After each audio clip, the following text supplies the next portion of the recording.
It's a little dark outside, but we're going into work because we've got a project that we need to get started on early today. With little luck, I'll be able to leave early too, but if it doesn't happen, it's no big deal. Basically, though, I wanted to talk to you guys about an issue I had the other day with eBay. I'm a buyer and seller on eBay, not very frequently, but I have been for going on 17, 18 years now. And I had a little issue selling an item. So, to make a long story short, had some items in the office that a few people had used and said, you know what, we got these items and don't really need them anymore. Anybody want them? And one of them was this wireless on-off switch. Basically, you plug it into the wall socket, it would connect to your Wi-Fi, and then anything you plug into it, a lamp, a crock pot, I don't know what else you might use, but you'd be able to turn on and off through Wi-Fi anywhere in the world. So it was a neat item, but I never actually got a chance to use it. I needed it for something, I can't remember what, but then pretty much as soon as I got the item, or shortly after I got the item, the need for it evaporated, which is unfortunate, but then now I've got this item sitting on my desk. And it sat there for a while.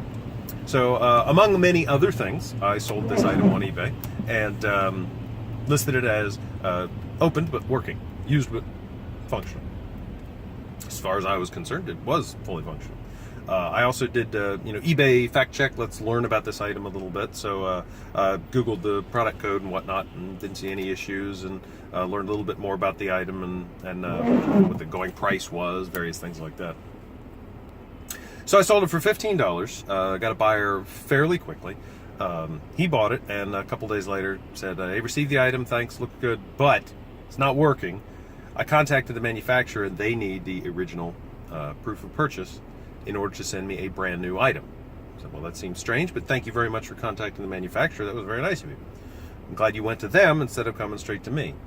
So I said, well, I can't get you an original proof of purchase. I didn't purchase it. This was an item that I picked up from somebody else from a while ago. I doubt even if I went to the person who did buy it that they would have that original proof of purchase.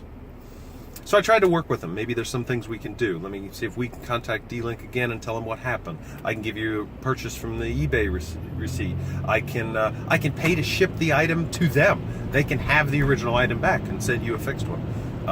No dice. It wasn't working. So after a couple of attempts to meet him halfway, he refused and said, well, no, I just want a refund. And then he started insisting, don't sell junk on eBay. Now that kind of bugged me because I'm not selling junk on eBay. I mean, as far as I'm concerned, this item works fine. It was used and it worked fine when it came out of the box, but something happened and it doesn't work anymore. Okay, I don't know what the deal is. You need a new one. They won't provide one. That sucks. So I asked him, well, let me see if I can meet you halfway. Let's skip the shipping it back and just let's split that cost. We'll both be out a couple of bucks. It'll be D-Link's fault. He utterly refused. I went back and forth with him just a few times saying, maybe we'll do this instead. He didn't want to do it. He just wanted the refund. So well before the policy exemption came up, policy time, as in when eBay is going to step in, I said, all right, I don't like doing this, but here, you can have all your money back. Now, we all know that eBay is a buyer's market, which is great because that means you can buy with confidence. You don't have to worry about buying something that doesn't work. And even if you do, you know that you're not going to be out of pocket for it. So I can understand where he was coming from completely.